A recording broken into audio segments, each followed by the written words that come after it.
चाहते हैं। हमने उन्हें सड़क से संसद भेजा और अब हम दोबारा संसद से उन्हें सड़क पे वापस लाएंगे।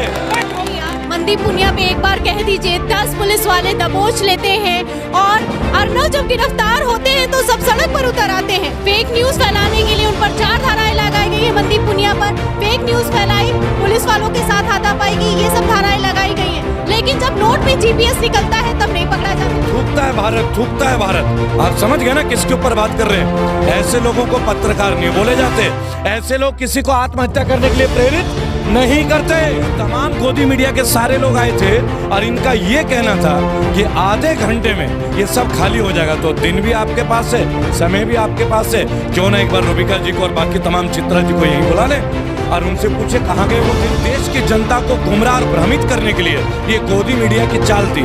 आपने देखा होगा रूबिका लियाकत जी कभी भी ग्राउंड पे नहीं आई, लेकिन उस दिन रात को वो आई नहीं मीडिया का। यहाँ दिखाएगा कि तंबू उखड़ गए, किसान भाग गए, यहाँ एक भी तंबू नहीं उखड़ा, कोई एक किसान यहाँ से वापस नहीं गया। मैं एक ही बात कहना चाहूंगा, सैटेलाइट चैनलों का बहिष्कार करो। क्या करो?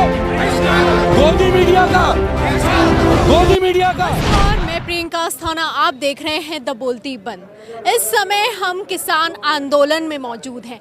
वो किसान आंदोलन जो कि मीडिया खबरों के मुताबिक खत्म हो चुका है और यहाँ पर कोई नहीं बचा है।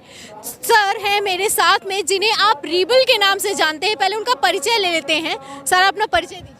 जय हिंद जय भारत। मैं रेबल सदानंद पति और एक ही सर्टिफिकेट है मेरे पास कि 27 बार की जेल की यात्रा हो चुकी है इस मोदी गवर्नमेंट के अगेंस्ट आवाज़ उठाने के लिए। आपने जेल की यात्रा की बात कर लीजिए तो राकेश टिकैत जी को भी जेल की यात्रा होने वाली थी, लेकिन वो जेल की यात्रा ना होकर उनके लिए एक सुखद अनुभव रहा, क्योंकि उसके बाद जो आंदोलन में क्या हुआ वो तो आप समझ ही रहे होंगे।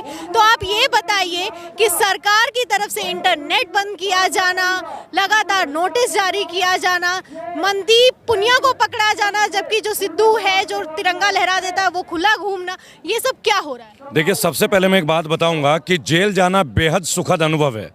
जब से मोदी जी की सरकार आई है, इस सरकार में देश में एक ही जगह है जो बहुत उचित जगह, वो है जेल।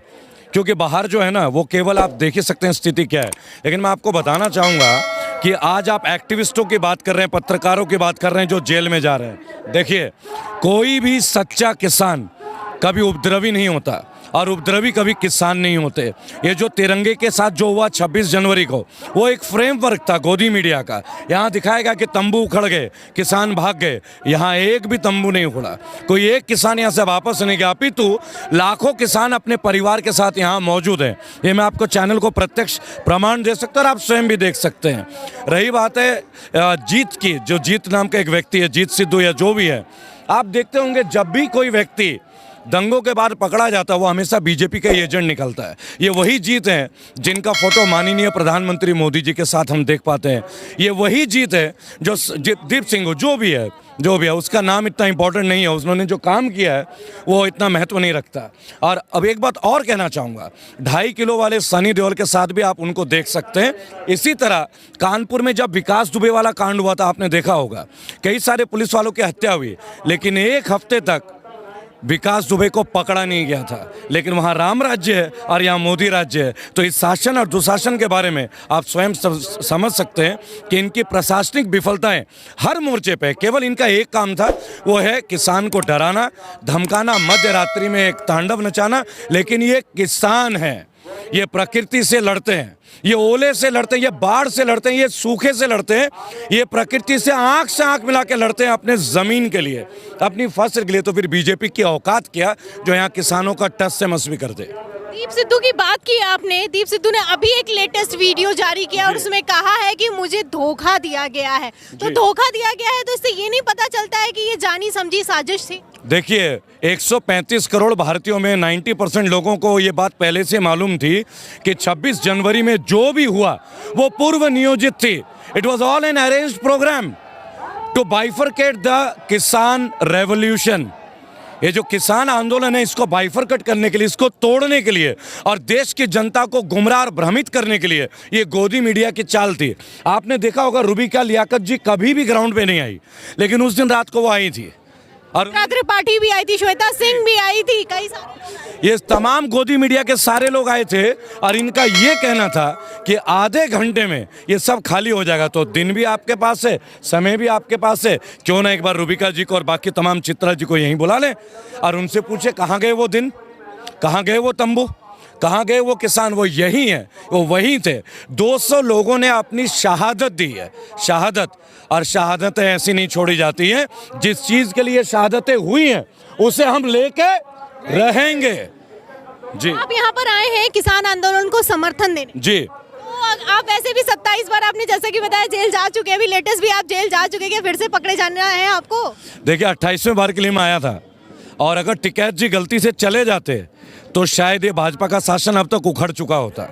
अगर 2 बूंद आंसू के ये काम है तो आप समझ लीजिए जेल की यात्रा क्या करवा सकती थी। और जिन लोगों को टिकैत साहब के आंसू में कमी दिखती है, विशेष तौर पे अंधभक्तों, आपसे मैं एक बात पूछना चाहूँगा, योगी आदित्यनाथ के आंसू देखे नहीं थे क्या सदन में? फूट फूट के रोए थे, वो भी तब जब वो सांसद थे। ये तो कोई नेता नहीं है, ये कोई एमएलए एमपी तो है नहीं, ये किसानों की आवाज़ बन के उभरे हैं। इनके आंसू ने एक जन सैलाब लाया और ये जन सैलाब, मैं तो मोदी जी को तमाम वीडियोस में धन्यवाद देता हूँ।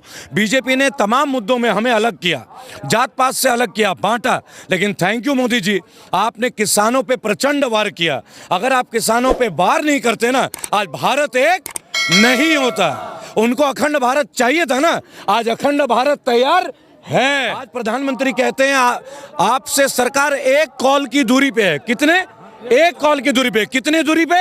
एक कॉल पे। जरा बताइए वो मोबाइल नंबर कौन है, आप ही बताइए, मैं अभी डायल करता हूं आपके सामने।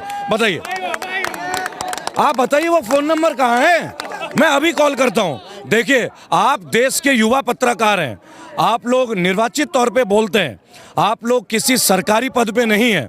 आपकी आवाज़ लाखों करोड़ों दिलों के लिए बुलंद आवाज़ बन के जन्मेगी। और आपके वीडियो के तमाम वीडियो के मीडिया को क्या कहना चाहेंगे, रिपोर्टिंग पर क्या कहना चाहेंगे? देखिए, जो पत्रकार अपनी आत्मा को बेच दे वो पत्रकार पत्रकार कहलाने के योग्य नहीं होता है। हमारे अंदर का ज़मीर हमें जगाना होगा। और जो थूकता है भारत, थूकता है भारत, आप समझ गए ना किसके ऊपर बात कर रहे हैं। ऐसे लोगों को पत्रकार नहीं बोले जाते, ऐसे लोग किसी को आत्महत्या करने के लिए प्रेरित नहीं करते। पत्रकार लोगों के मुश्किलात को लोगों के सामने लाते हैं, गलत कामों का पर्दाफाश करते हैं। जैसा आप ग्राउंड जीरो पे खड़े होकर अगर बोलेंगे यहाँ तो कोई भी नहीं है, तो ये गोदी मीडिया बोल सकती है, लेकिन एक सच्चा पत्रकार नहीं कहेगा। आपने पत्रकार का नाम कई बार लिया, मनदीप पुनिया पे एक बार कह दीजिए। 10 पुलिस वाले दबोच लेते हैं और अर्नव जब गिरफ्तार होते हैं तो सब सड़क पर उतर आते हैं। फेक न्यूज फैलाने के लिए उन पर 4 धाराएं लगाई गई हैं। मनदीप पुनिया पर फेक न्यूज फैलाई, पुलिस वालों के साथ हाथापाई की, ये सब धाराएं लगाई गई हैं। लेकिन जब नोट में जीपीएस निकलता है तब नहीं पकड़ा जाता है किसी को। जब अर्नव गिरफ्तार हो जाते तो सब उतर आते हैं। मनदीप पुनिया के लिए क्या किसी तरह का कोई आंदोलन नहीं, जन आंदोलन नहीं छेड़ दिया जाता? देखिए, मैं आपको बताना चाहूँगा, जब मेरे घर पे पुलिस आती है, सेक्शन 147, 3 या 4 लोगों के साथ खड़े होकर बात करना, तो 20 से 25 पुलिस वाले आते हैं, बराबर। आप समझिएगा, इसलिए कि हम सरकार का पोल खोलते हैं। हम लोग आरटीआई एक्टिविस्ट हैं ma'am, acute journalism is in our blood. और चाहे हमारा लहू बहे, लेकिन हम जर्नलिज्म नहीं छोड़ेंगे, हम पत्रकारिता नहीं छोड़ेंगे। देखिए, आज YouTube के जरिए, फेसबुक के आप लोगों के पेज के जरिए एक मौका मिला है देश को कि जो सच्चाई है वो लोगों तक पहुंच रही है। हम लोग बॉयकॉट गोदी मीडिया बोलते हैं, बॉयकॉट गोदी मीडिया। जी, लोकतंत्र का चौथा स्तंभ जो कमजोर दिखाई दे रहा है, इसकी वजह क्या है? देखिए, आप खुद को भी पत्रकार कह रहे हैं, इसलिए सवाल लिया। देखिए, मैं एक बात बोलूँगा, कोई लोकतंत्र का तीसरा स्तंभ और चौथा स्तंभ, ये किताबी बातें भूल जाइए।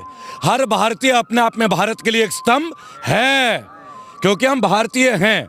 हम भारतीय हैं करके एक जुमलेबाज को प्रधानमंत्री बनाते हैं, हम भारतीय हैं एक चाय वाले को बनाते हैं, वहाँ पे पहुँचाते हैं। हमने उन्हें सड़क से संसद भेजा और अब हम दोबारा संसद से उन्हें सड़क पे वापस लाएंगे। चलिए, आपने सारी बातें कर ली। एक किसान आंदोलन पर आखिरी सवाल है आपका, जवाब दीजिएगा आप कि यहाँ पर जो ये किसान आंदोलन है, अब खबरें चल रही हैं कि ये राजनीतिक हो गया है, क्या कहेंगे? देखिए, अपनी बात बोलना राजनीति, अपनी दाढ़ी बढ़ाना नक्सल, अपनी दाढ़ी बढ़ाना खालिस्तानी। दाढ़ी तो मोदी ने भी बढ़ा ली है। हाँ तो खालिस्तानी होंगे भाई। या हो सकता है हमसे प्रेरित हो गए हो, क्योंकि मेरी दाढ़ी तो इतनी थी, उन्होंने ही तो बढ़ाई है।